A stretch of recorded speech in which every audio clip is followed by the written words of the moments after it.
এই সেই মাইক্রোস্কোপ যেখানে যা বিশ্বের ইতিহাসের পাতায় আমাদের সেই ছোট্ট লাবক টি গার্ডেনের কথা লেখা আছে, আমাদের সেই বরাক ভ্যালির কথা লেখা আছে, সেই নোবেল প্রাইজ প্রাপ্ত সেই রোনাল্ড রোসের দ্বারা।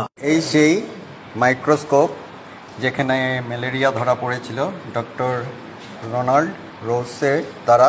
সেই ল্যাবরেটরি যেখানে আপনারা দেখতে পাচ্ছেন,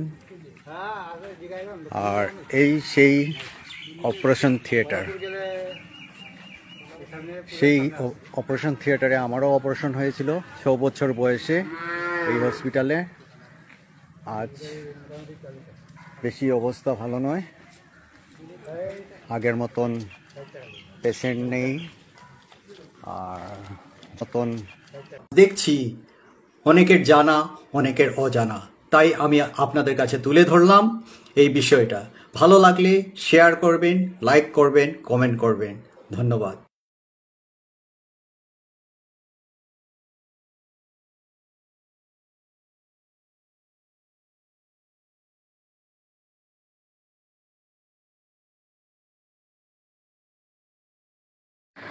এটা সেই 1898-এর নোবেল প্রাইজ প্রাপ্ত সেই আমি ধরতে পেরেছি।